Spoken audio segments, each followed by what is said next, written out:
Aaron Glenn, he's been in the building all day. Lance Newmark in the building all day. Well, what do we got to say about it? Well, it seems like there are a lot of rumors just spilling out of one Jets drive. All right. And here we are, Boy Green and myself. We got our buckets. We're trying to catch each rumor and dissect it. All right. So stay here, right now, after the intro for a whole lot of dissection. It's like bio class of 10th grade. Boy Green meets Wudi. Can you guys help us get a jet chant here? Yeah, going. Oh. Okay, right. Come on in. Yeah. Okay, go! J-E-T-S, Jets! Let's go! J-E-T-S, Jets! Let's go! There you go, Third Party Thursday. Chris joining us here on the program with a capital P here on the program. Jake Asman, come on down. How you doing, good sir? Wow, what an intro. I mean, Boy Green is known for having the intro, but Wudi, that was unreal, man. Thanks for the kind words, son. We are men of many names. My favorite Austrian Jets fan right there, baby. Boy Green Meets Wudi.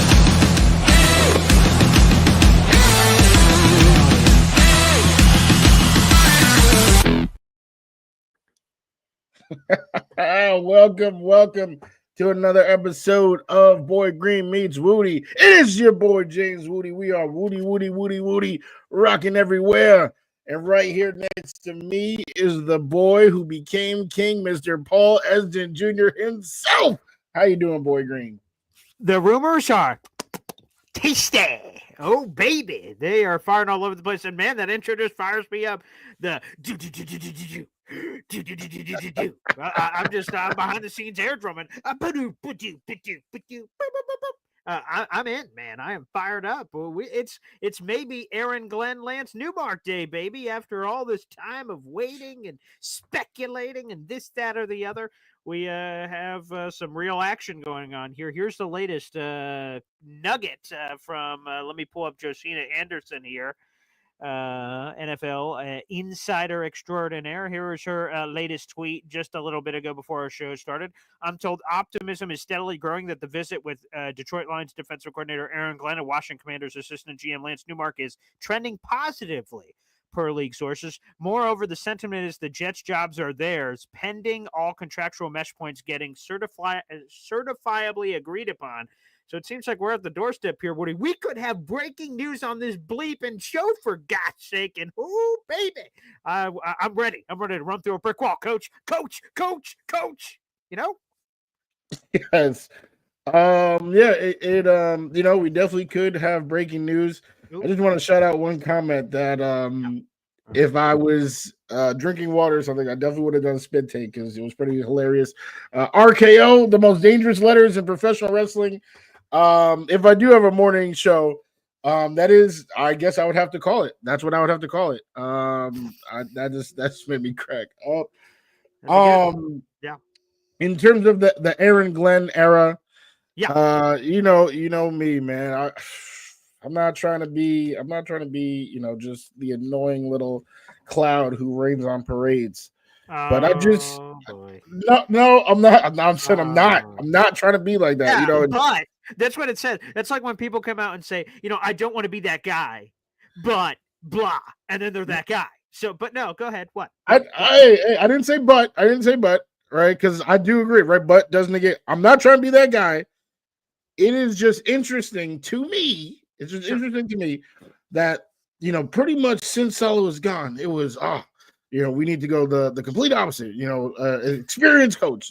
Offensive mind. We did all of and then all of a sudden, the fan base rallies together. Yeah, for literally exactly the same thing that they've had. It's not the same the whole time. There's another DC first time head coach. We're gonna try it again. Todd Bowles. Okay, we're gonna try it again. Rex, Saleh, Mangini. Okay, more of the same. We're just gonna plug that square peg into that hole. We don't know the shape of the hole because we haven't been to the playoffs in 15 years. So we have no idea. But we do know that we got the same type of guy, and we're gonna get excited about that all over again. Well, here's the thing to get excited about. This show in particular is reacting to the Aaron Glenn Jets coaching staff rumors. The rumor mill is ablaze. Aaron Glenn doesn't even have the job yet, as far as we know, at this moment in time. But there's a lot of rumors about him putting his staff together. And there are some sexy names because the big one people care about is offense. There was a rumor, I wrote about it earlier today on Heavy on Jets, is that Steve Wilks, the former NFL head coach, he's been an interim head coach. He's been a normal head coach, that he could potentially be the DC there for Aaron Glenn, which would make a lot of sense. A guy that is a really good defensive coordinator and has been a head coach, which I imagine would be good for Aaron Glenn. So that's just a good nugget. But the fans that are tuning in right now, we got 600 plus people in the room right now. I'm sure that's not the thing that they're worried about with defense. They're worried about offense. And there are 3 offensive names we have to throw out there that are getting some buzz. And that is, first off, we'll stick with Nick Caley. He's a Sean McVay guy. He's been with Sean McVay since 2023 as a tight ends coach, and then this season a tight ends coach and pass game coordinator. He's a 2-time Super Bowl champion before the Rams. He was with the New England Patriots since 2015. Then you have the Legacy Club. What was that group called? You're a wrestling guy, Wudi. Randy Orton. They're literally called Legacy. Oh, there it is. Okay, that's one I was going to go to because the 2 other names, the last names are like, oh, I know that name, and they're sons of legendary people. Scott Turner, who was the interim offensive coordinator this past season for the Las Vegas Raiders when they made a bunch of changes. He is the son of legendary Norv Turner. Everyone knows him. And then, of course, there's Clint Kubiak, who's the son of legendary Gary Kubiak, who is the head coach of the Houston Texans and Denver Broncos. Clint Kubiak, most recently the offensive coordinator for the New Orleans Saints after being with the 49ers and Broncos and Vikings over the last couple of years. He jumped over and got the OC gig with the Saints. He's a hot and heavy name. And shout out to Connor Hughes, who had the Nick Caley, Scott Turner nuggets, and Zach Rosenblatt had the Clint Kubiak nuggets. So long story short, we're getting some very sexy offensive names because that's the hire that matters most. If you're going to go with your square peg and random hole, which sounds very interesting, okay, is that you need an offensive guy to pair in. And Kubiaks, Turners, Kayleys, okay, I think we're swimming in the proper waters here, Woody. Yeah. I mean, I don't think any of those names sound too bad. I don't think anyone had an issue with the name LaFleur when he was hired as offensive coordinator. So it's really just a matter of, can these guys do the job? And I think it's, trying to project like, okay, this person's in this role, and now, how are they going to do in the next role? It's a tough thing. So some people are, super comfortable in their lane, and when it's time to give them the reins, they fail. We saw that clear as day with somebody else who's part of a legacy, who's the son of a former coach, and his name is Nathaniel Hackett, who, in Green Bay, tucked away, in LaFleur's pantry, was looking like, oh, wow, look at him, offensive coordinator, Aaron Rodgers, MVP seasons, gets a head coaching gig, and boom, deer in the headlights. Didn't even give him as much responsibility here, just gave him the OC role, calling plays, still deer in the headlights. So, definitely some cool names, but I cannot say, I'm head over heels just for the last name of these candidates. Which, by the way, let me throw up this disrespect. Yo Holmes on YouTube, a member of the Boy Green Coffee Club. We appreciate that. The comment is Gary Kubiak legendary? How dare you, Yo Holmes? 4-time Super Bowl champion Gary Kubiak, the head coach of the Super Bowl 50 champs, Denver Broncos, pal. 3-time Super Bowl champ with as an assistant coach on top of what he did as a head coach. Hell yeah, Gary Kubiak is freaking legendary. Put some gosh darn respect on gosh darn Gary Kubiak, man. How dare you? Exactly what RKO says. How dare you? Yeah, come on, man. I'm not gonna lie. That's Kubiak action. It's pretty inarguable. I can't lie, right? Gary Kubiak, yeah, he's been around for a long time. Yeah. So who do you like? So we got 3 names here right now. We got Scott Turner. Again, we got the legacy crew. We got Scott Turner, got Clint Kubiak, and we also have Nick Caley, who, again, has Sean McVay ties, which maybe is just going to be sexy for a lot of people. If the OC could be one of those three guys, who's it be? I'm going to give you a ranking. Ooh, yeah, please do. Yeah. Yes. My number one, if I had to choose one of them, and this is respect for the legend that was just getting disrespected. Give me Clint. Clint Kubiak. There we go. He's been in the NFL for about 10 years now, or over 10 years now. Sure. You know, he has worked obviously with his dad, but he also has worked with some other great offensive minds, successful offensive minds such as Kevin Stefanski, Kyle Shanahan, right? So another one of those Shanahan. And of course, you know, Gary and Mike Shanahan, right? They were the ones, you know, back in Denver in the 90s. So I think Clint has that potential to be what Kyle is to Mike. And if that's the case, then we're kind of hitting a home run here for as long as we could keep him, right? You know, we saw when Kyle went to Atlanta, that was his first OC gig, and that team went to a Super Bowl and, you know, was up pretty big in that Super Bowl. So I think that's something that would really excite me. The other plus about Clint is that he has two younger brothers that are also in the NFL, you know, climbing up the ranks. So I think, Phil said it, you know, bring in the entire family, like, you know, just have a nice succession plan where if Clint does get that role, now, boom, Clay can, you know, pick up the slack. And I think that would be really nice to kind of have that family of minds, each of them absorbing their father's brilliance in a different way in the offense. I think that's my number one pick by far of the three. Number two, you keep calling him a Sean McVay guy. For about 4 times as many years, he's been with Bill Belichick. He actually, to me, is a Bill Belichick guy. Bill is the guy who handpicked him out of the collegiate level and made him a coach in the NFL. And that's where he had been this entire time until we sent Bill packing in that lovely, lovely snowy game. Week 18. That was a beautiful time. But that's who he's been with. That's, you know, he's been under Bill Belichick. I disrespected. I apologize. Well, no worries, because you know who did Bill learn from? Who was his mentor? It was the great Bill Parcells. All right. Aaron Glenn, who is the name that we keep hearing about.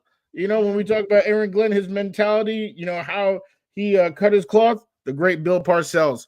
So I think Nick Caley is actually a super interesting fit here because that's how he cut his cloth. That's where his mindset's at. But then after the Belichick termination, he didn't just, you know, sit in the unemployment line, go back to college, right, where he was for 10 years before Belichick. No, he went to one of the greatest offensive minds in the entire NFL in Sean McVay, all right, passing game coordinator. We just seen what that passing game did against Philadelphia. If it wasn't, you know, if that ball wasn't slick, you know, we might have had a different winner of that game, the way that those boys were moving the ball, but, you know, fumbles nonstop. So Nick Caley is super, super interesting. Of course, he is the least proven of the three, but being around, you know, being a trusted member of Belichick for, you know, 8 years, and then, you know, having such a role in McVay's offense. I know he's not calling plays, so it's going to be, you know, that whole concept again. But to be in, you know, he's definitely absorbed a lot of knowledge by two of the best to do it. So I like that. And then Scott. Number 3. Scott Turner.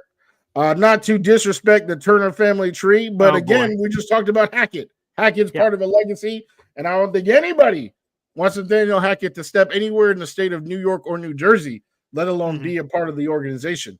I just haven't seen enough. I mean, the teams that he's been a part of, when he's been a part of them, have been pretty awful. I mean, he was part of the 2018 Carolina Panthers. He was part of the Dan Snyder Commanders, right? Like, you know, the Commanders. Not as fun now. No, not at all. Not at all. And then just, you know, being part of the Raiders.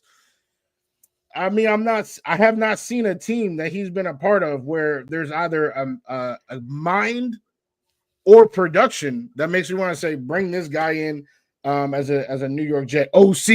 You know, I definitely wouldn't be able to work with that. And then the last factor you got to consider is, of course, if Aaron Rodgers is there. You know, can Aaron Rodgers work with a Nick Caley? I think he can. Can he work with a Clint Kubiak? I think he can.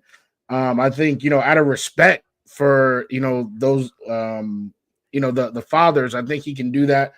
But, you know, an important part of it is that they have to be able to tell Aaron no, or like, hey, we're going to do this. We're going to do that. Hackett, he never, I don't know if no is in his vocabulary. Yes, okay. Like, we need the meeting of the minds. That's what we need. And that's why I really wanted Josh McCown to be here, because it's a meeting of the minds, peers, right? They played against each other, you know, a meeting of the minds. Respect. You know, who's going to step up? Who's going to have the cojones to step up to Aaron and say, hey, man, this is what we got going on. And based around the people that Nick has been with, I trust Nick Caley to do that. Based on what I've seen from Clint, I think he can do that. I don't know if Scott can do that. So that's my ranking. Fair enough. We got a YouTube super chat here. Hennessy Heisman, salute, my good sir. You've been a member to the Boy Green Coffee Club for gosh darn 4 months, baby. Every time we get a super chat member shout out, we hear from my daughters right along. Wow. Hit him with it.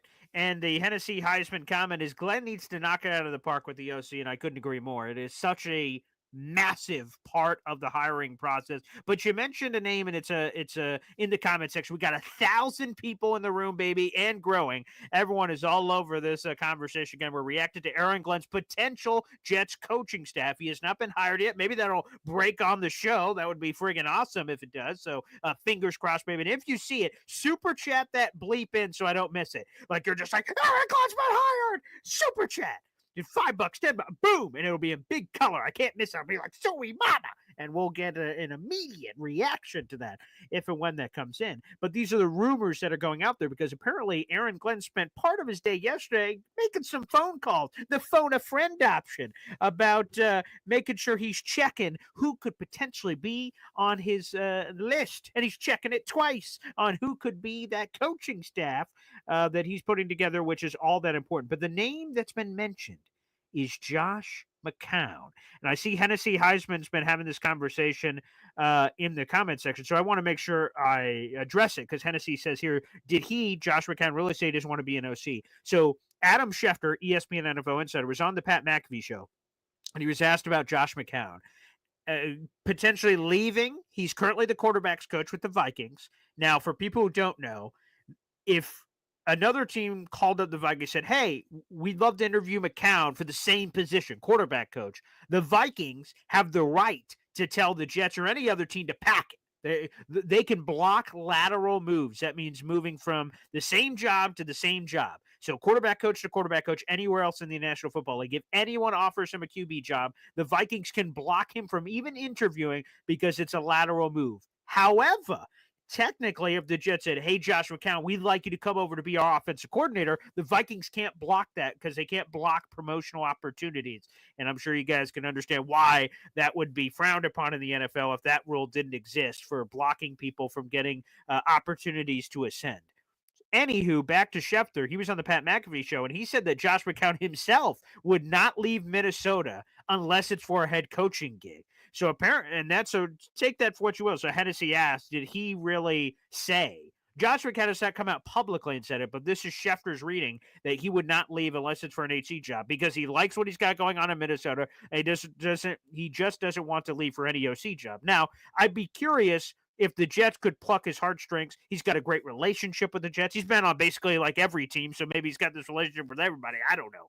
But specific with the Jets, I'm curious if plucking the heartstrings would be a little bit different for Joshy, Uncle Joshy, coming here to New York. But yes, that is the buzz, according to Adam Schefter, that Josh McCown would not leave Minnesota unless it's for an HC gig, even if it's an OC gig offered by the Jets. So we will see. That's too bad, because while he has no play calling experience in his career, his coaching experience is very limited. He would be a wildly interesting upside swing hire potentially by the Jets at OC, because Aaron Glenn's going to have his shit right.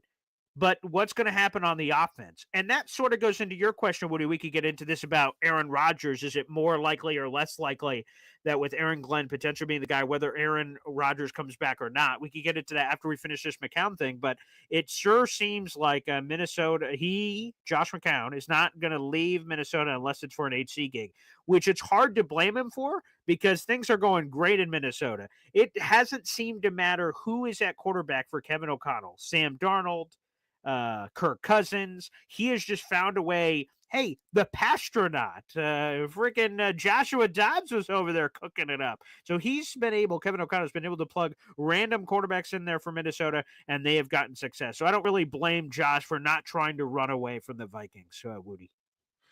Yeah, definitely. I mean, I think that's also something that, as fans, we play Madden, we just try to, we automatically assume like, oh yeah, of course, let's get this person and give them a promotion. But some people are actually super happy doing what they're doing and being on the ladder that they're on. Josh McCown, he has been coaching. I remember when we were looking at the HC candidates that the Jets have looked at. I did not know this, but he literally was coaching high school football during his playing year, his last 10 seasons in the league. My man was coaching. So he's always had a passion for it. This is not the first year that he's taken head coaching interviews, right? He was almost the head coach of the Texans. Yeah. So, and you saw, or we saw because we had him firsthand what he did with Sam Darnold, the viral hair flip moment, right? They were just in sync. And that's the type of guy you want around your, QB in when you're in flux like this. So I do think having Josh McCown, that kind of sounds like a home run to me. If he's an offensive coordinator for the New York Jets, I feel way better. I mean, Clint, Scott, and Nick are all projections. I would say Clint is the least of a projection because he at the very least has done the job we are hiring him to do somewhere else, right? He's the only one. So and the Saints offense, I'm not gonna lie, the Saints offense. Shout out to Scott. No, just a shout out to Scott Turner. He was the OC for the Commanders for 3 years. So I just want to. He has also done the job. Oh yes. Sorry. I meant do it and not be complete ass at it. But yes. No, you're right. You're right, Scott. Oof. Yes, Scott. Yes, he did coach that dumpster fire that led to the Jaden Daniels era. So maybe we do bring in Scott, and if we just suck that bad, Woody finally sells the team, and then maybe. But in all seriousness, though, I think Josh is actually the home run hitter in terms of ability to coach, knowledge of the game, relatability. I know that's something that you guys keep mentioning in the Aaron Glenn hype is like, he's not the same as Robert Saleh because he's a former player. NFL's a lot different than it was in the 90s, but it's not a lot different than it was when Josh McCown was playing 5 years ago. Like he's definitely super relatable. I think he would be a huge get, but if he doesn't want to leave, he's not going to leave. We'll see. Again, Schefter's word is not Josh McCown's word, so who knows? We'll see. Again, you never know when you offer something to say, hey, that's an interesting opportunity for him to potentially kick the tires on. I see Johnny Boy is thrown in a YouTube super chat here. Let's get to it. Wow. Dick. He's been a member for 5 months. God bless. Thanks. Breaking news. Still no coach or GM. What an asshole. Wow. What? Really? No, that's my boy. Don't you dare. You better take back those words right now. Johnny Boy is my boy. Stop flirting with us, Johnny. And some real breaking news here. Come on now. I mean, that is breaking news. That there isn't? That there isn't. Right. Hey, by the way, we got 1,200 people now in the room. Make sure you guys like the video. Hit subscribe on YouTube, baby. We're live every Tuesday and Thursday, a little after 3 o'clock for Boy Green Meets Woody. So make sure you guys like the video. Hit subscribe, baby. Good Lord. And shout out to everybody in the chat, like Bubble Badshaw here. Everyone, keep sending in your comments on all the rumors. Again, the three big names we're hearing for offensive coordinator, according to Zach Rosenblatt of The Athletic and Connor Hughes of SNY, are in no particular order. Rudy already gave his order. But Scott Turner, he's currently the OC for the Raiders, but that's set to change. Obviously, they're having coaching staff changes, so he's probably going to be in a new place. Nick Caley, he's currently with the LA Rams as a tight ends coach and passing game coordinator. And Clint Kubiak is the offensive coordinator with the Saints, also set to change because the Saints are going to hire a head coach. So there's a lot of moving pieces here that are going to be going on, but those are some of the rumored OC guys potentially for the New York Jets. RKO asked, no news on Dimitroff as GM?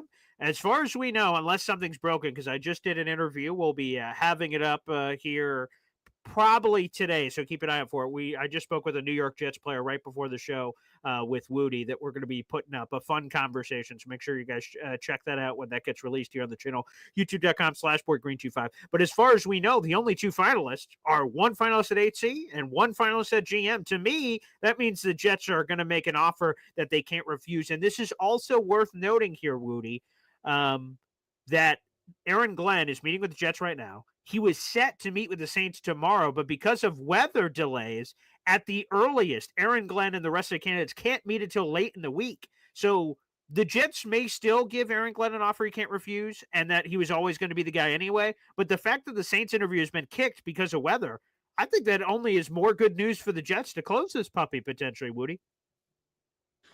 Yeah. That definitely, right. That I think when I saw that tweet, the top reply was, the stars are aligning. So yeah, I mean, if I'm a Jet and I want Aaron Glenn to be a head coach, yes, definitely. You got to make the move. I don't know. I'm still not. I mean, if this is the era, obviously, if this is the era, right? We gotta, then it's the era. We gotta march forward. We're in. Hey, look at this. The big fella just jumping in. Here's another one. Wow. Big fella, member for 2 months. We appreciate you, big fella. Give us Aaron Glenn in all caps. He's all about that era. Baby. Yes. A lot of us are all about Saleh 4.0. Todd Bowles, Rex, man. Oh my God. I will psych myself up. Number one Austin Justice fan is gonna drop a 50 burger. 50 burger. Oh my goodness. When we sign AG, I will psych myself up. But wow. A 50 burger. Number one Austrian Jet fan, again, a member for 4 months, said he'll drop a 50 burger if we sign AG. Please, for my lights, I can't do the same prop that Woody did for Sean Lights Out Merriman. Beep, boop, boop, boop, boop. But yeah, that 50 might pay my light bill this month. So please, Aaron, please sign. Make sure you do. That'd be great. And it would just be cool for us to have that kind of historic moment on this show for hopefully, again, the start of an amazing era. Andrew Vera said, did you see Saleh to Jacksonville? Is that official? Did you see anything, Woody? I did not. I did see the comment, so I actually am looking right now. I did not see. Yeah, let's get a discount double check. You better not be lying to me, boy. You better not be lying to me here, Andrew Vera. That would not be very nice. Although I've heard a lot of buzz about it. Very nice. Yeah, it's pretty funny. Okay. I don't have any notifications on the phone. Okay. Yeah, so, I'm not seeing nothing. I see that he Andrew. had his second interview, and now I see that a lot of people want to replace, like a lot of Detroit people want to replace Aaron Glenn with Robert Saleh. Makes a ton of sense. I don't know why. Well, I mean, he took the Jets job. I guess that's why as the head coach. But a Michigan boy. Defensive guy. It sounds like he grew up a Lions fan. I don't know if that's really true, but being in that area, to me, that makes a ton of sense. Apparently, the 49ers have an offer on the table to Robert Saleh to be the highest paid defensive coordinator in the NFL. On the table, and they're interviewing no one else, basically. But Saleh's gotten interviews with the Dallas Cowboys for head coach, the Las Vegas Raiders for head coach, and he's a finalist for the Jacksonville Jaguars job for head coach. So, shoot. I mean, it's a good day to be Robert Saleh, I guess. Again, it would just be quite an indictment on the Jets if the Jets fired Robert Saleh as they did after week 5, and then his ass immediately gets a head coaching job somewhere, and he interviewed 3 places. That would be wild, man. Yeah, I mean, I feel like that's kind of, the Jets, we have that rep unfortunately, rightfully so, of just being a complete dumpster fire. Saleh's reputation amongst the league before he got here was pristine. It literally was the exact same as what they're saying about Aaron Glenn. Respected amongst the league, amongst his peers, leaders, men. People love playing for him, all that type of stuff. Then he comes here. They fire his OC. They don't choose the QB he wanted, blah, blah. Woody, now the Madden ratings, all that type of stuff. Now he's gone from that, and people want that same old guy, the same old Bobby. Let me ask you this. If Saleh gets the Jags job, so Andrew Vera, you told me a bunch of Vera shit. That's what you gave me. That's not official. But if he gets the Jags job, what would you, in terms of like rating it on some sort of a scale, you could pick the scale that you choose, that Robert Saleh is going to be a success in Jacksonville, you'd give it an insert percentage.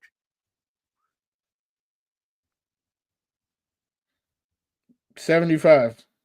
I think he's a good coach. Oh, damn. I think he's a good coach. I feel like I've gone on record time and time again saying that firing him was the biggest mistake that the Jets made this season. And I've also said that if he was not fired, the Jets would have been a playoff team this year. I think. Come on. That's you saw how much worse the team was, and then how much healthier Aaron Rodgers became. That was the problem. I would say that firing Saleh probably cost the Jets 2-3 wins, maybe. I'd be willing to go that far of like put them at 8-9. They missed the playoff. Hell, even at 9 wins, they missed the playoffs. So even if I gave them 4 wins, they'd miss the playoffs. I just don't see it.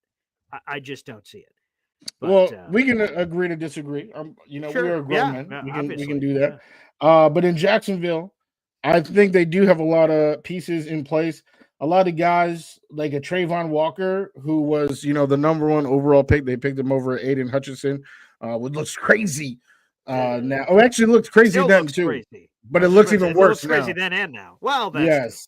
But that's someone who like Saleh is a legend at bringing, people that, don't have it all together and helping them bring it all together. I think he can really, really transform that defense. And hey, maybe he bring Mike LaFleur back. And that honestly, Mike LaFleur, bring him back. And you have pieces in place now, like ETN is a talented running back. Is Trevor Lawrence? Let's just put the brass tacks down, because this is really what answers it. Is Trevor Lawrence a good quarterback? Yes. And I would say no. I think he's an overpaid, overhyped, overrated quarterback that, quite frankly, is going to get a lot of coaches fired. For people that are, someone's going to take, just like people joke, oh, someone's going to take the Jets job. Someone's going to take the Jags job, right? So there's only 32 of these. It's very valuable. The ownership, by all accounts, apparently just gives you bags of money and then moves out of the way. They don't meddle. That's the rumors in NFL land. So I imagine that's incredibly attractive. Trevor Lawrence is the second highest paid quarterback in football, and he has just been wildly inconsistent. People want to throw out the Urban Meyer year, fine. We're not allowed to just throw out the best or worst years of our life last time I checked, just because it doesn't fit a certain narrative. But, I don't know if Trevor Lawrence, okay, let me ask you this. Where does Trevor Lawrence rank in the top quarterback? Is he a top 10 guy? Is he a top 15 top 20, guy? He's a top 20 quarterback.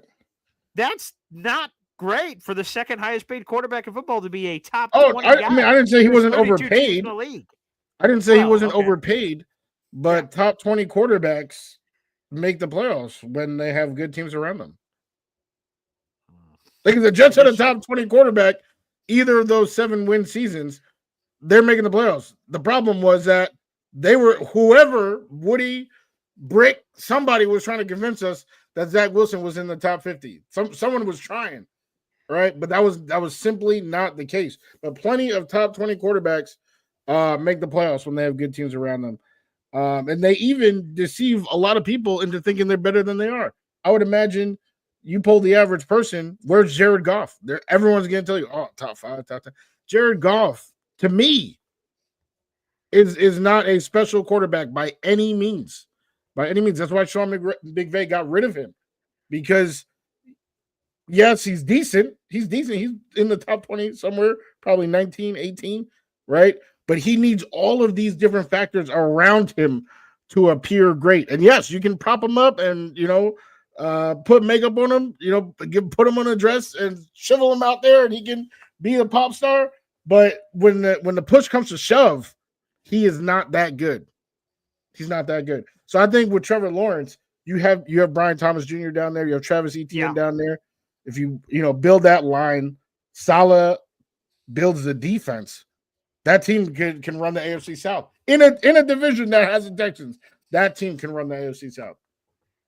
All right, let's throw another one out there. Again, like the video, hit subscribe. We have 1,300 people in the bleeping room as we're reacting to Aaron Glenn Jets coaching staff rumors, and quite frankly, a few rumors that have some sort of Jets ties. Former Jets offensive coordinator Brian Schottenheimer, who's been down with the Dallas Cowboys for the last couple of years, is interviewing, whichever the case, for the Dallas Cowboys head coaching position.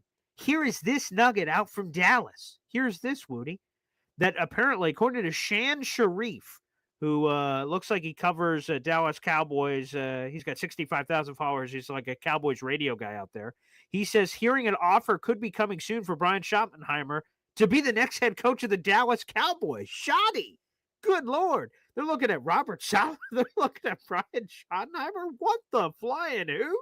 And real quick, in a mid-Heyoka shout-out here, that liking, sharing, subscribing to the channel is absolutely free. And by the way, we're doing giveaways for subscribers. Again, for the 1,300 people that are in the room, if you're not subscribed to youtube.com/boygreen25, if you're watching on Twitter or Instagram, the James Wudi, make sure you open up a new tab and make sure you subscribe to the channel. I'm going to be doing giveaways at mile markers because I want to get to 10,000 subs. Right now, before the show, we're at like 7,200 and change. But every mile marker, like 7,500 subscribers, 8,000 subscribers, 8,500. We're going to be doing all kinds of autograph giveaways. So make sure you subscribe to the channel. The quicker we get to that point, the better off we'll be. So I've started those giveaways. So make sure you guys subscribe to the channel. It is free to do. I want to give back in a way that is free for the fans. Let's throw this one out there. So no, let's get that one. Your thoughts on Shoddy first. So Shoddy, I'm not gonna lie. Jerry Jones is the only dude that can make Woody Johnson look competent. I mean, what Jerry Jones has been doing to that franchise is, it should be illegal. It really should. It really should. He is destroying that team. I have a very close cousin, not Brandon, but he's a Cowboys fan. So I guess you already knew it wasn't Brandon Roberts because he's the Pats fan. But a very close cousin. And just seeing him, thinking, they were going to get Derrick Henry. Derrick Henry thought the Cowboys were getting Derrick Henry. And they don't do that. They just make poor decision after poor decision. They pissed off CD. When they didn't have to piss off CD, you could have just paid him. Right? Like, if you're going to pay these people, why the delay? Why all the nasty, comments in the media? He is ruining this team. Shoddy as the head coach would be an absolute embarrassment. But I guess we live in the Jaden Daniels era, so that would be proof of that the Cowboys would not be a factor for the foreseeable future. Which, by the way, the Jets are hosting the Dallas Cowboys in 2025. Could be a nice Brian Schottenheimer reunion, perhaps. By the way, Shoddy is interviewing today, right now, with the Dallas Cowboys. So keep an eye out for that one. That one is a news nugget just coming in from Dallas Cowboys land. So we'll keep an eye on all of those different factors that are coming in here. Again, send in your questions and comments here. Me and Woody will continue to answer them. Yeah, go ahead, Woody. I just want to say something because the name that I keep seeing and it just popped up again is Mekhi Becton. And, you have some thoughts on Mekhi Becton, starting guard for the Philadelphia Eagles NFC Championship team? Go ahead. They almost voted him I think he received Pro Bowl votes. He did? Oh, I didn't see that. He did, yeah. They said it during this most recent game. I can't remember if they said Pro Bowl or All Pro. I'm assuming Pro Bowl because it's like the lower of the two, but it could be All Pro. Yeah, it could be. Yeah, well, maybe.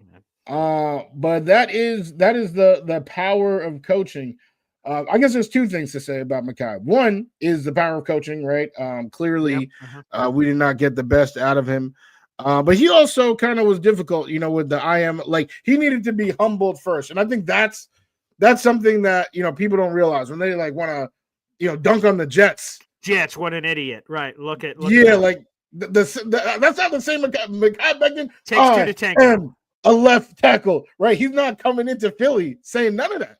He's coming into didn't Philly. Say I am a right guard. I missed that tweet from Mekhi Becton while we were here with the New York Jets. Right? Yeah, he definitely came in humbled on the vet minimum, just trying to earn a spot. He'll play anywhere, and they were able to make it work. And great coaching was able to have him reach the next level. And he is the one that sprung Saquon Barkley for that mass, the 70-yard run. So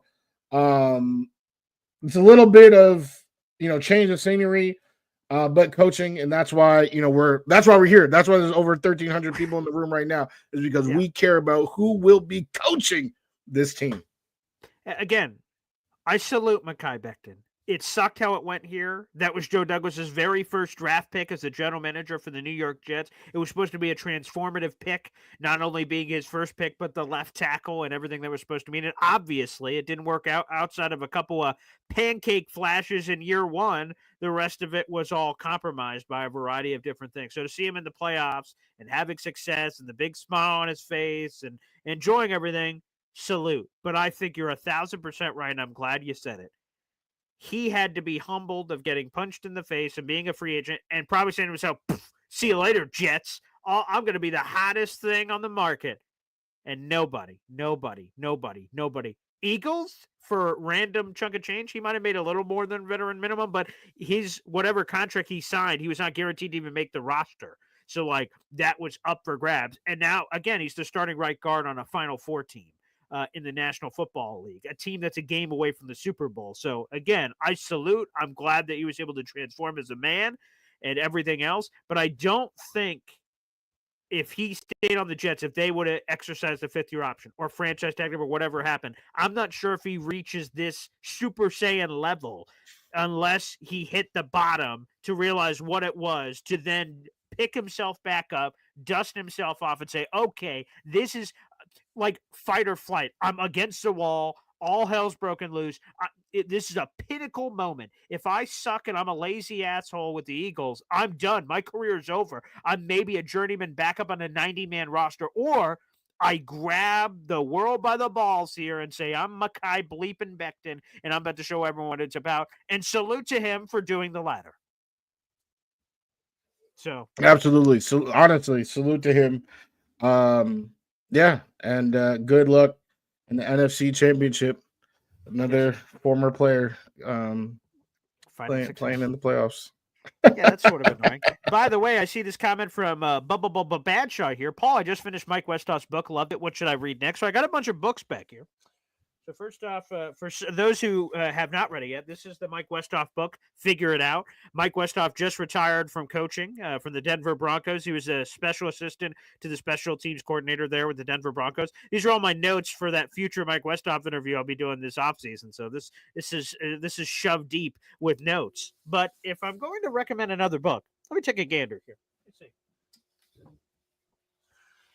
Let's see here. Well, this isn't Jets related, but Stuart Scott, I would 100% recommend this puppy. This one is a terrific read, absolutely great. Every day I fight about his cancer battle. Stuart Scott's a legend, God rest his soul. Making a difference, kicking cancer's ass. I'd highly recommend that one. Let's see here. For Jet fans, let me grab this one off the shelf. The Q Factor. This is Brian Billick, the elusive search for the next great NFL quarterback. I'll send this copy to the Jets, as a matter of fact, so they can give this a gander. But this would be another one. It's sort of interesting looking at the draft process. And what this book evaluates, actually, is the 2018 class, really diving in on the Sam Darnolds. And this is stuff after the fact of evaluating quarterbacks from an NFL perspective. That's another good one I would recommend. Woody, are you a big book reader? I'm not. I can read, but as you can see, yes, I was sort of questioning that, but yeah, great. Were you? Oh, yeah. No, I can't. No, I don't have. Yeah, I have nothing behind. Yeah, I got some other books over here. I'll throw another random one. It actually has a Jet story in it. This one's over here. This is Agent U, Nicole Lynn. This is Quinnen Williams' agent. She actually has a great story in here about Quinnen and his contract and approaching him. And she's as an agent, she got rejected and showed how she kind of went through the world. That'd be another good one. I'd recommend that. Yeah, I'm a big book reader. I like football books mostly, but there's all kinds of stuff back there. So, a good question, Batshaw. But I highly recommend the Mike Westhoff one to anyone. It's very raw. You know, some people write books and have like a ghostwriter that kind of like cleans it up. Mike Westhoff is like, yeah, no bullshit. It's just a lot of, you're like, whoa. There's no real big filter there for Mike Westhoff's book. So, hopefully people really seem to enjoy that one. But Taylor, I did read your chat. I feel like I do read your chat, Taylor. I do. I swear. I promise. Wow, they're coming swinging. But yes, I just wanted to make one other comment. Okay. This is not Jets related, but it is, Oh, okay. you know, NFL, right? It's, you know, I guess indirectly related to us. Is Sure. Ben Johnson, you know, the offensive coordinator for the Detroit Lions, becoming the head coach of the Chicago Bears, the division rival. If I'm Dan Campbell, that's disrespect. This is disrespect. You know what's funny? Who said that? Did someone call on my show this morning? Oh yeah, it was June, the GM. He's a guy that normally calls into the show. He said the same thing you just said, where he said, whoa, you know, 20 years ago, there's a respect factor that, like, Dan Campbell gave Ben Johnson his shot. Dan Campbell could have fired Ben Johnson whatever the hell he wanted to. You know, he wouldn't, because Ben Johnson was like this intriguing guy. But like, he nurtured Ben Johnson. He helped Ben Johnson along. He put him in the spotlight. And then Ben Johnson's opportunity's like, whoop, see ya. I'm going to Bears. See you twice a year, coach. And June, the GM, was like pissed. Oh, yeah, see, June is actually watching the show. He said, yes, sir, that was my take. He was like, the fuck? He's like, you know, where's the respect? Like, there's a bunch of jobs out there. The Jaguars wanted him. The Raiders wanted him. He could have gone to a different division. He could have went to a different conference entirely. And he just said, nah, man, I'll see you. So, yeah, that is sort of shitty that, you know, I don't, you know, Ben Johnson must think Caleb Williams is second coming of the Messiah. That's why he took the job, I'm sure. And I saw his little, you know, speech where he started clapping and gave a whole speech to the Chicago Bears building today.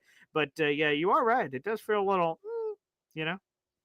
Yeah, I mean, definitely. I think, you know, and he specifically was so picky, right? He didn't want to interview here, right. Didn't want to interview there. You know, last year it was more the same. And, you know, people were saying like, oh, like, why? You know, he's like, oh, look, I just need it to be the right situation, the perfect this, you know, perfect that. I need it to be perfect so that I don't mess up. And, you know, that this is a situation. I don't think the situation in Chicago is perfect. You know, Caleb, you know, yeah, maybe he's a reclamation project. They definitely have weapons. Like, they definitely have a solid roster. But, you know, it seems like the front office has had some issues there. Caleb, I don't know if he has the DNA necessary to be a franchise quarterback. And Ben, I've already said it. I mean, from those comments from last year, I've said that, oh, this guy's not a dog. He's not a dog. But maybe that's what Caleb needs. Two chihuahuas in there, just high-pitched barking to try to make things happen. By the way, Wudi, we have breaking news.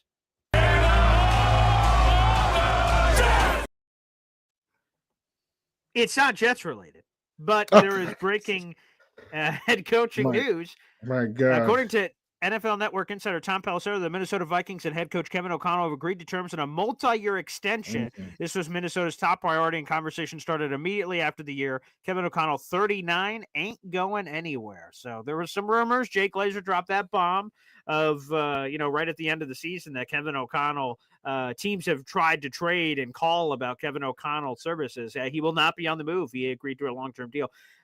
I don't know why Minnesota waited all the way till now to do it. It seemed pretty obvious that they had stumbled upon a star here on the offensive side of the ball. I'm not sure why they dragged their ball sack around to sign this guy, but finally he stays in Minnesota, which some Jet fans I know wanted to trade for him. So not happening. Yeah, definitely. I mean, there's no arguing his offensive acumen. Another player, former player, who, you know, kind of knows what it's like to be not the bell of the ball and to scratch and call your way up. I won't lie, I have some Vikings friends. Some of my closest friends on the planet are Vikings fans, and they, I don't know how excited they are about this. Actually, Really? Wow. really, yeah. I mean, Man, they I don't get the it. way they said it. The last thing I heard was, "Hey, he's 0-3 in big games." I don't know, man. Sign me up for 14 win seasons, 12 win seasons. I don't know, man. By the way, the Vikings apparently are also working on an extension for general manager Kwesi Adofo-Mensah, the general manager of the Vikings. They're also working on a long-term deal there. I also see this from a number one Washington Jet fan. He mentioned it about Josh McDaniels. Apparently, Josh McDaniels is currently interviewing for the New England Patriots offensive coordinator position to be there for the 40th year and 3,000 cajillion stints. What do you make of Josh McDaniels potentially coming back to the AFC East? That would be amazing. Oh my god! For Jet fans, Because you think? yeah. Are you serious? Detail, please. Yeah, because Yeah, there's I a mean, lot of I people that are was sort of fearful of it. of Josh McDaniels. Yeah, because Bro, they said, look, what has they he said, done? look, yeah. So again, you feel free to crush any of this, but some people have said, look what he did with Cam Newton.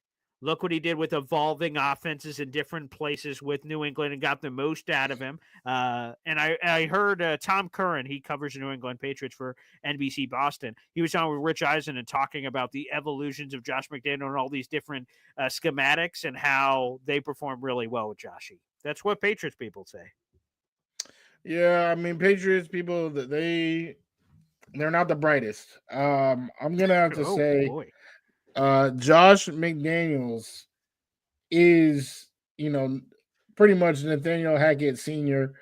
Uh, carried by the other voices in the room 100% of the time. That's why every single time he is the top voice in the room, the team absolutely sucks and crumbles apart because he cannot be a leading voice. His voice means nothing. His thoughts mean nothing. He can bounce, have other people in the room bounce ideas, and okay, he can have a pen and a paper and write other people's ideas down and put together plays. But he himself is not an engine for nothing. So I was nervous, rightfully so, about Mike Vrabel.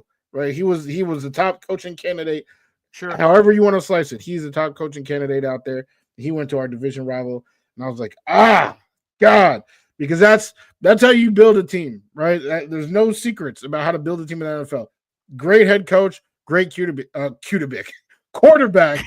And the Patriots, unfortunately, have both. They have both. I believe Drake May is immensely talented. And when he's throwing to people whose last name aren't Booty, we'll see it, right? We'll see it. So I was like, but if they are getting Josh McDaniels, call himself Plaxico Burress, I think they just shot themselves in the club. Oh, Jesus. I think they shot themselves in the club. So they won't be running anytime soon if they hire him. Which apparently is the current rumor mill right now. I would just say this. Honestly, I wanted Vrabel, okay? He wasn't number one on my list. At any point, he wasn't number one. But I liked Vrabel a lot. Former coach of the year, all this other stuff. He was inside my top 3. But there's a special part of me that is like, I'm kind of glad he's not here because to see the Patriot way on one Jets drive makes me sick. So for Mike Vrabel to be the guy, I have him kind of separated from his Patriots career, but like guys like Josh McDaniels being the Jets OC, seeing him on the sideline and Jet Green, that would have been disgusting.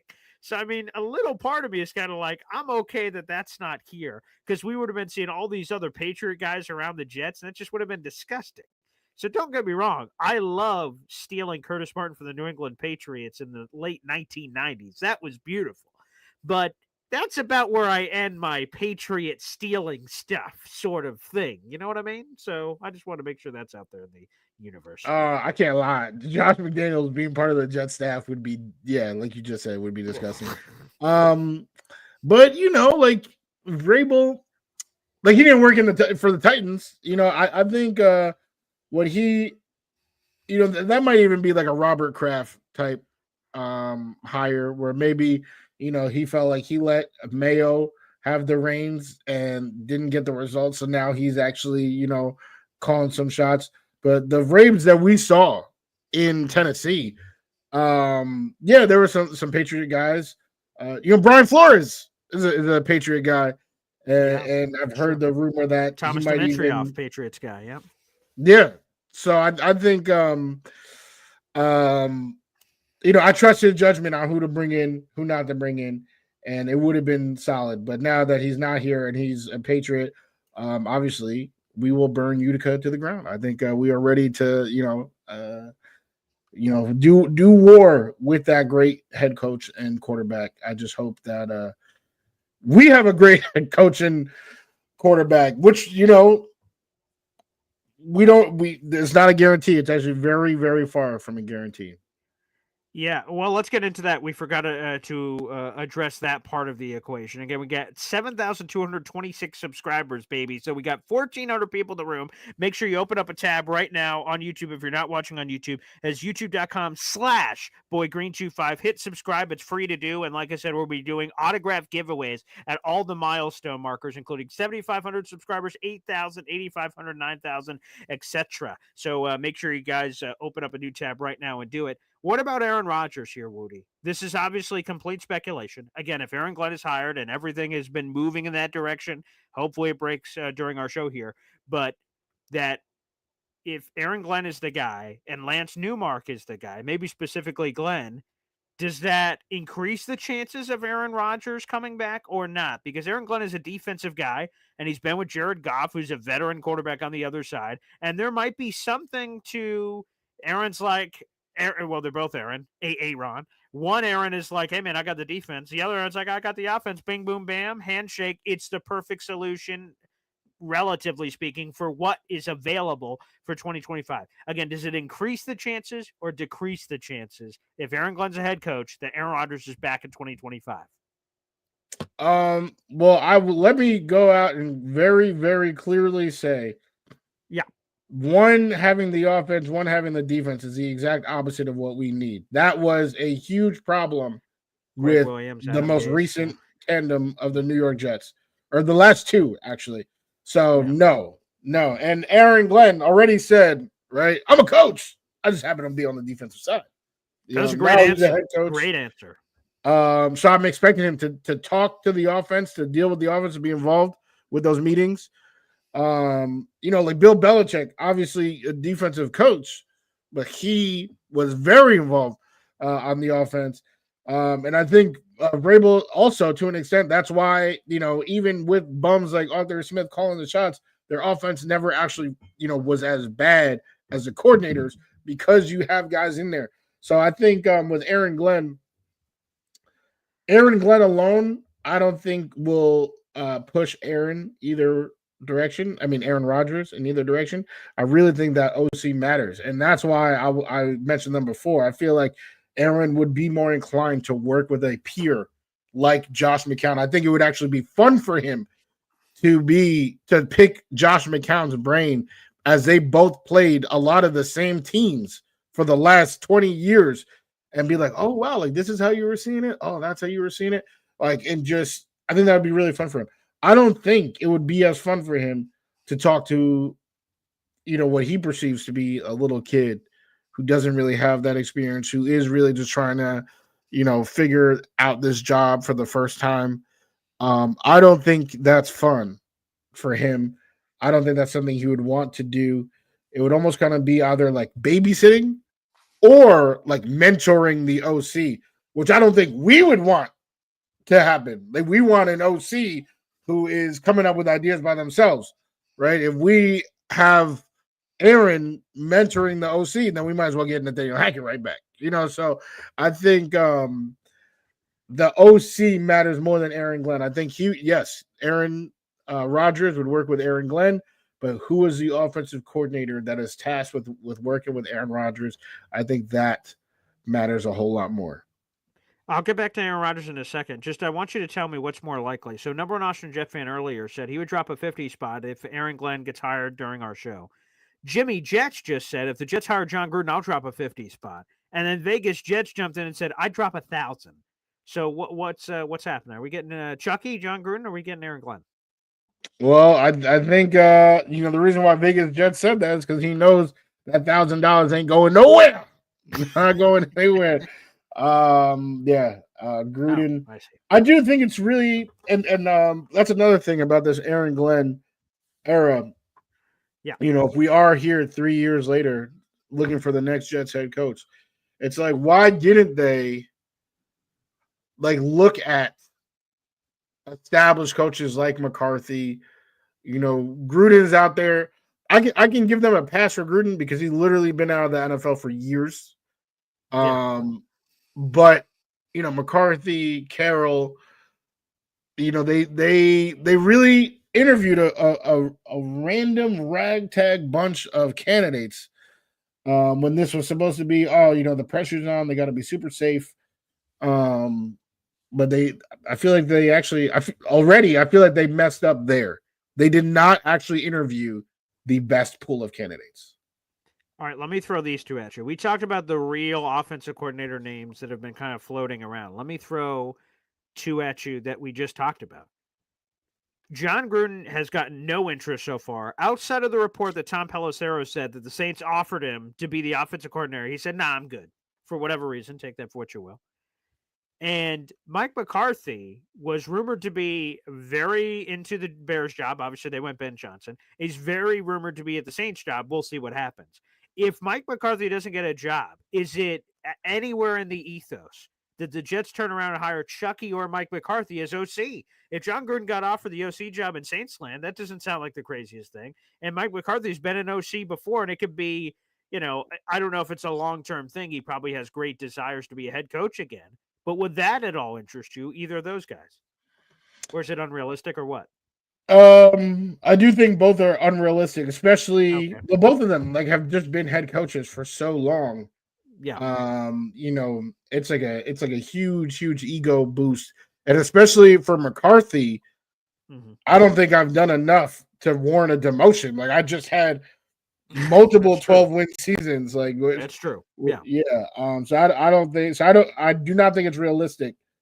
I would not want Gruden to be the OC.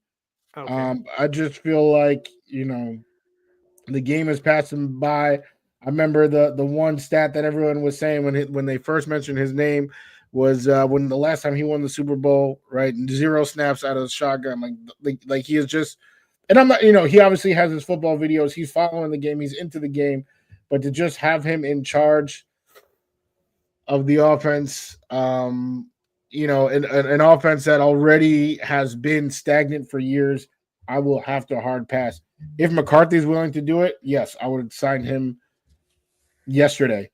But that's I don't what I was think going to ask real quick on McCarthy. So let's say this get an 8 job, which is possible. I thought he was totally going to get Bears or Saints. Bears is off the table, so now it's one job, and who knows? I mean, they could hire anybody. I don't know. But if he doesn't get a Saints job, then he's not going to be an 8C. And if he's not going to be an 8C, what the hell is he going to do? Is he going to take another sabbatical for a year and study film and analytics again, which is what he did between the Green Bay Dallas stops? That's what I'm saying, that if there's no job to be had, kind of like a Jets? Yeah, nah. I definitely don't think that. I think that's okay. I tried. That's okay. Yes. But yeah, I mean, like I said, if he did, then yeah, sure. But I don't think that's something that he is thinking about. But yeah, I think. I really, of the 4 names that we talked about, I mean, McCown to me is home run. I would have to do some, bigger digging to look at some, passing game coordinators, run game coordinators to kind of see who else. But that's Rodgers. Maybe, I would say all in all, probably the best. Well, I mean, it's McCown, but I'm saying of the 3 that have actually been directly linked to Aaron Glenn's Jets, would be Clint Kubiak, because you get the feeling with Clint that he will be a head coach someday. That's what I'm saying. I really feel like he will be the Kyle to the Mike Shanahan. And if that is the case, then you want him in the building, in your building, as he is developing as a coach. And working with your QBs. Like maybe he can actually help if we draft somebody or if Jordan Travis is that next guy. That's the big thing about where the Jets are at and why it kind of sucks being a fan or a player or anything that has to do with this terrible franchise is that okay, Rodgers can be here. If he is, it's for a year. If not, either way, your quarterback situation is super, super murky next year. And it's like we've already tried this. We've tried to develop Zach Wilson. He sucked. Tried to develop Sam Darnold. We failed. Tried to develop Geno Smith. He got punched in the jaw. Tried to develop Mark Sanchez. Butt fumble. I mean, like, how are we going to finally get the Josh Allen, the Drake May? Sure. And I feel like that's what was most disheartening about this past season is that we were like, oh, we found the old man, the old one, right? That didn't work, right? You can get, Derek Carr. That's still not nothing. It's a sad life. Trying to develop bums, like Yo Home said. Hey, maybe we can flip it.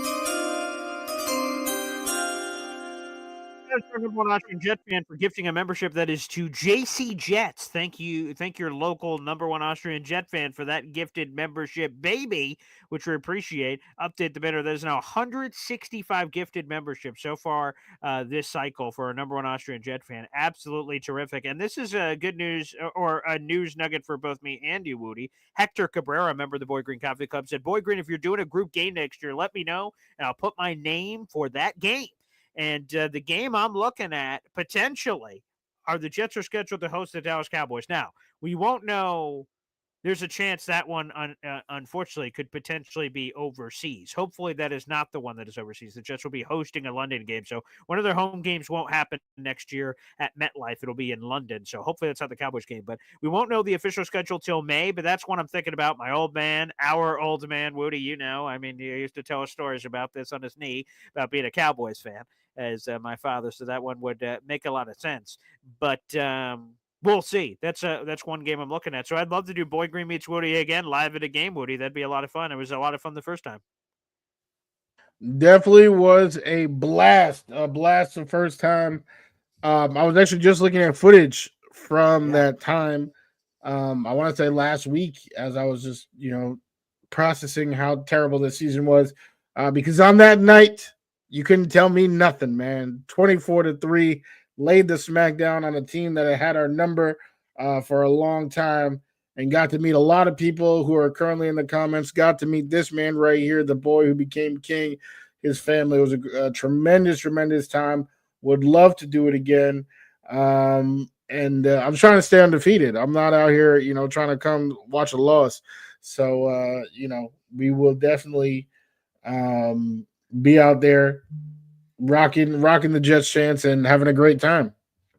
By the way, I see Jimmy Jets is upset that Austrian Jet fan keeps gifting memberships again because Austrian Jet fan's at 165, Jimmy Jets at 132.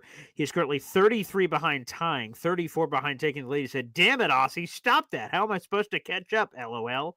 And one Austrian Jet fan just with a little ching smile. Hey, man, Austrian Jet fans putting in that work, baby. So if you want to try to beat him in the contest, you will have to do so. So make sure you guys like the video, hit subscribe. We have 1,500 people in the room talking about all these rumors, Woody, for the Jets coaching staff. And again, we've been on for over an hour. I was hoping and praying that we were going to get the Aaron Glenn news. I'll do another search here on the old internet here on the old Twitter sphere. Unfortunately, has not come in yet. The other news that hasn't come in on the other side is it's that the meetings ended. That like, I guess not, and then they left. Like I have none of those notes either. So that's sort of interesting as well. So right now, we don't have that Aaron Glenn is left, and we don't have Aaron Glenn is announced. So it's a sort of a weird waiting game here, Woody. Definitely weird. Shout out to, oh my gosh, the 1,500. Yeah, everybody just loves gossip, man. We out here just gossiping. Yeah, that is weird, but I feel like that's how it always goes. That's how it always goes. Mike will. Oh, did he get the sandwich? Did he do that? Like every time. We're just All right. waiting in anticipation. So we'll see. So give me your gut. Is Aaron Glenn hired this evening? My Come on, gut. gossip boy. Give me the scoopage. Yeah. I don't know about this evening. It does definitely feel like they will be the new GM and head coach of the New York Jets. Lance Newmark and Aaron Glenn. Yes. Okay. Well, again, for folks who may have missed it, because we have 1,500 people in the room right now, Aaron Glenn was supposed to be with the Jets today. He currently is, and by all accounts, I don't think he's left yet. We haven't heard anything on that front.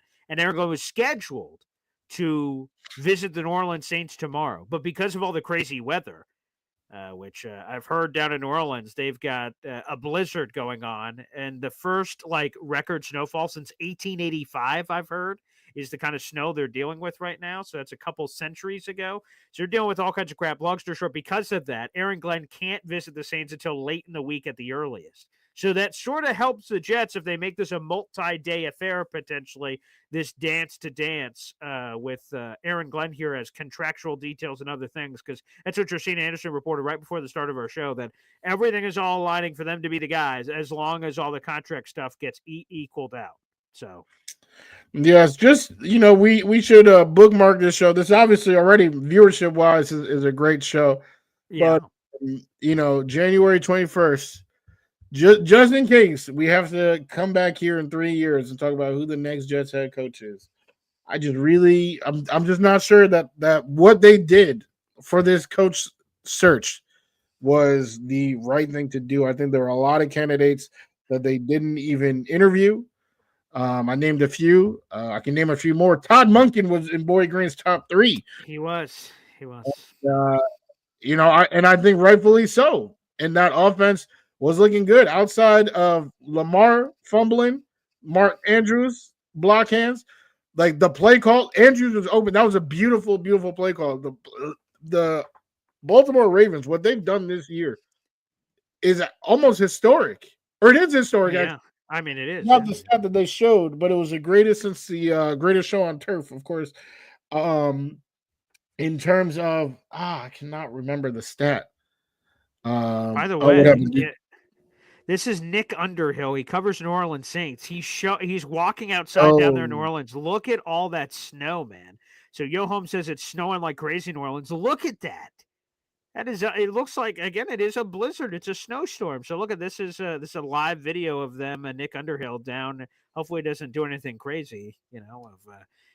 Doing anything while this is live. But there he is. I mean, he's just there, and it's snowing like crazy in New Orleans land, and their coaching staff search, has been delayed because of it. So I just saw that on social media here. Jimmy Jets, I do agree that if he does leave here and meets with New Orleans would get him. Good for them. I don't know exactly like what we need at this point of our franchise history. We're trying to end this playoff drought. We know that this next coach will be in charge of developing the next QB that we hope will be the franchise QB. I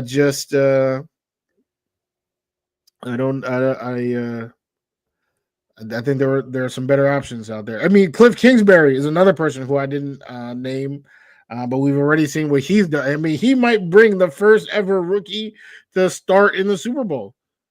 Yeah.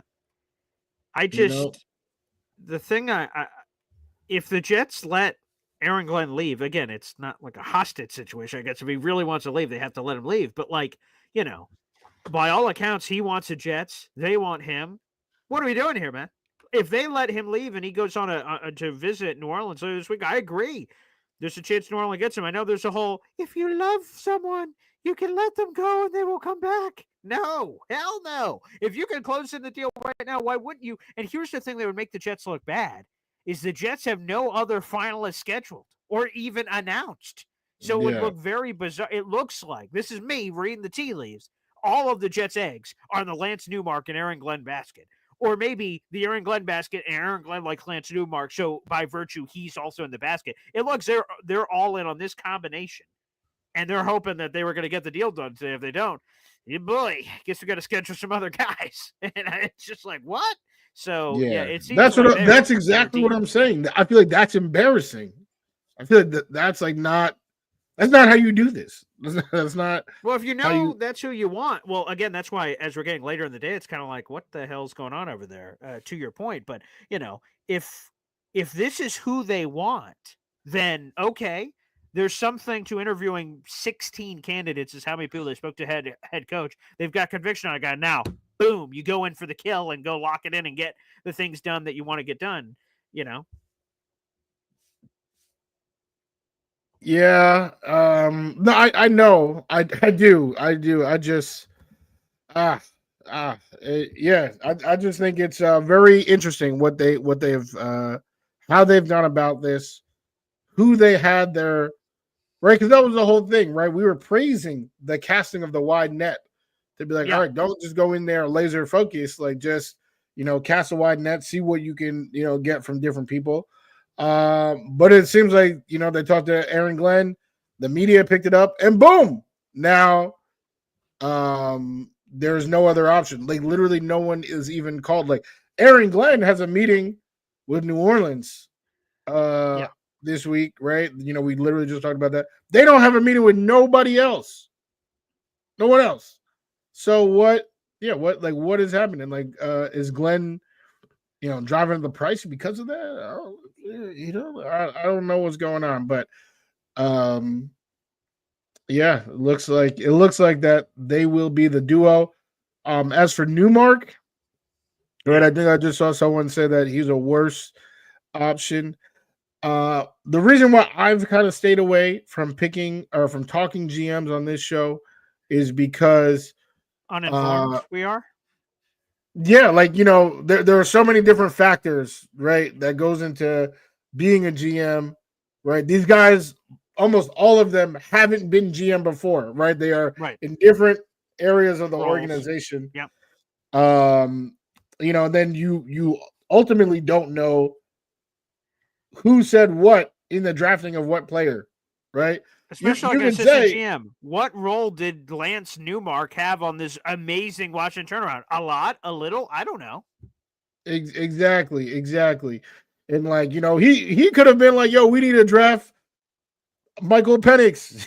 Like he could have said, we don't know. He was overruled, right? Yeah. The organization drafted Jaden Daniels, so that's why you have they drafted Jaden Daniels. We don't know that. We don't know who gets the credit. So with Newmark, what I will say, okay, based on his resume, is that he has been in the building for two of the more remarkable turnarounds of the last 5 years in this football league.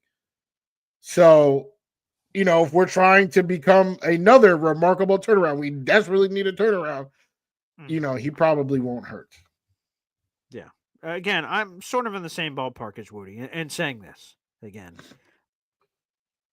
I don't think a lot of us, and maybe I'm being presumptuous here, I don't think a lot of us knew who the hell Lance Newmark was before all of these interviews and stuff. So, we're learning about these guys. Again, I know a lot more about the coaches because, like, we see them all the time. They're in roles. About, like, John Gruden. I know his entire history. Not saying that other people wouldn't, but, like, we all as football fans know these coaches a lot better for the most part.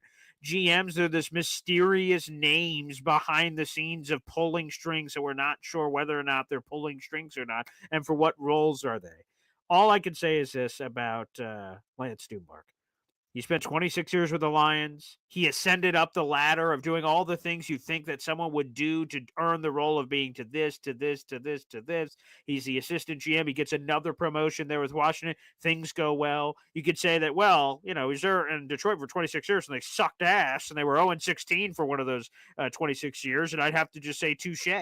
But why did he keep surviving? Was he just a lucky piece of crap? And just somehow, like the new regimes that came and went, pew, pew, pew, you're fired. Lance, I like the cut of your jib, pal. You're staying. And then, boo, boo, boo, boo. Like, why did he keep surviving? That's a great question to ask. I don't know. I imagine that question would not be asked at his introductory GM press conference. But why did he keep surviving in Detroit? Was he lucky? Did he have the right connections? Or perhaps while there was a lot of losing over that 26 years in Detroit, not every decision was horrible. They didn't go 0-16 every year. Was he like a lone bright spot in some of the sucking? I don't know. Again, it's a lot of speculation, which again goes back to Woody's original point of having these extreme opinions on topic matters. And something like Lance Newmark, it's hard to have an extreme opinion on it because you just don't know who the hell he is. Again, Yoham says it. He could just be great at kissing ass. That's a great quality to have. Could be. I don't know of what's going on there. But it sounds like he's got a very, again, according to the background, I don't look at the background and go, how the hell did this guy get here? Like, he had a very natural progression throughout his long-term 30-year NFL career. So I could do nothing but tip the cap, and we got to just hope for the best because, again, 99% of the GMs were not GMs before they were GMs. Someone mentioned Adam Peters, who did awesome with Washington. Now that you pick Jane Daniels, he's the general manager for the next 30 years for the Commanders if he wants to be. He hit the jackpot, and he can ride the Jane Daniels train until the wheels fall off. And he's going to, and again, God bless him. That's awesome. But most of these GMs are not great GMs until they get a chance. John Lynch, never a GM before. Boom, gets a job at 49ers. Everyone says, oh, what a second coming. Oh, what a great foresight to be him. Sometimes you just get lucky. It's kind of the same thing with the coordinator carousel. Is Aaron Glenn going to be great? No clue. Did we know if Sean McVay was going to be great? A lot of people made fun of the Rams for that pick. He had no history. They were like, who the hell is this young whippersnapper? And then all of a sudden, boom, he's this offensive genius. John Harbaugh in Baltimore. They hired this guy. Who the hell is John Harbaugh? Boom, he's there for a cajillion years. Mike Tomlin. Boom, he's there forever. So the coordinator roulette can sometimes hit, and sometimes those Jet fans can know it can miss. But it's a little bit of you got to have a little bit of luck. Definitely a little bit of luck, which we have absolutely nothing. Nothing to. We don't know what luck is. We have no idea what luck is. I couldn't even formulate that sentence because it was so bad. How bad our luck situation is, but yeah, completely agree with everything you just said. There was one thing that I was going to say. Oh, this is what it was. When you were talking about, pew pew pew pew pew. Oh, you know what? Lance, you sticking with us. That's literally what has happened with Brant Boyer, the special teams coordinator of the New York Jets. He has survived 3 different regimes. This is unbelievable. How long has he been with the Jets? What, 2014, 2013, something like that? I don't think, maybe 2015. Like I think it was more recent. I think it was, but maybe 2016. 2016. Yeah, see, but think about that. Todd Bowles, Adam Gase, Robert Saleh. I mean, good Lord. This guy just survived. And again, that's the same thing Arthur Smith did, the same thing at Tennessee forever. They went through like Mike Munchak, Mike Vrabel, and there's like 2 or 3 other Titans coaches in there that they went through. And I think Jeff Fisher might have been one of them. Like, it's just what? They just went through why he just kept surviving, which again could be luck or could be whatever, but but let me just say this, Woody. I think Brant Boyer's his watch has ended here. If I could quote my Game of Thrones lines, my watch has ended. I do not believe that Brant Boyer will continue to be the special teams coach for another Jets regime. I believe it will be a clean break, is my guess. I like Brant Boyer a lot. His unit was definitely pretty horrible this year. Pretty horrible. I actually fault them for the season being the way it was. Between not picking the right kickers, not, the special teams penalties. Irv Charles, he was nice, he was good, but I mean the penalties. Not realizing that Kene Nguanu, like, why was he on the practice squad this whole time? You guys watching this man in practice, like that's all. That's Brant Boyer. So, while I like him, I've praised him many times as the man who has survived time and time again. If it is true that his watch has ended, thank you for your service. It's Hunger Games, but it just felt right.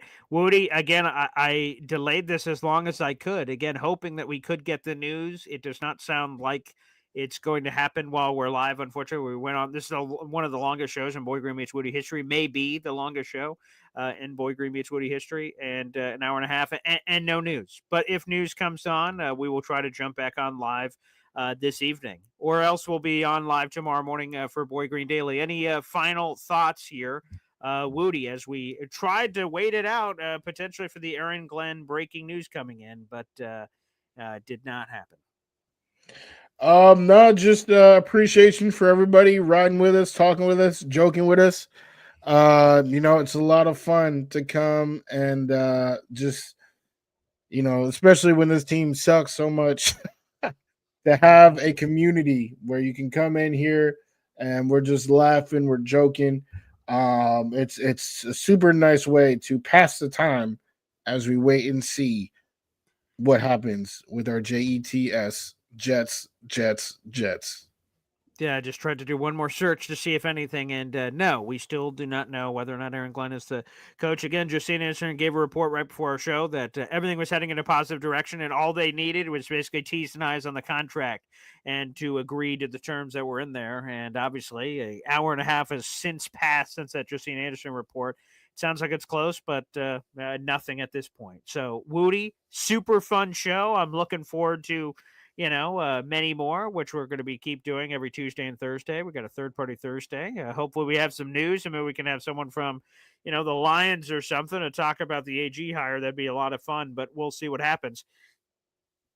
Woody, Boy Green Meets Woody. I was hoping Boy Green Meets Woody meets Aaron Glenn. Has not happened yet, my friend. So, I was hoping for Boy Green Meets Woody meets Brian Flores, but so apparently neither is happening right now, which by the way, shout out to the 1,500 people that have been in here for a large chunk of the show.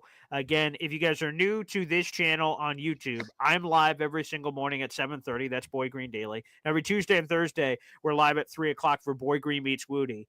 And plus, we got bonus shows all over the place. Like I said, we'll have a current Jets player. I just wrapped up that interview before Boy Green Meets Woody. We'll be dropping that on the channel probably at some time tonight. So make sure you guys check it out. Subscribing to the channel is for free. For people that love going to the extra mile of sending in memberships and things of that nature, that's awesome. It helps pay the bills. But the free way to contribute for everyone, all 1,500 people that are watching the show right now, is liking the video. It only takes a second, and subscribing to the channel. If you guys enjoyed the Jets contest, I'd really appreciate it. And Jimmy Jets just said Aussie just saved himself some serious money with Aaron Glenn deciding to wait until 30 seconds after we go off live here on the show, probably, which is going to happen. But Woody, thanks, brother. Another goodie.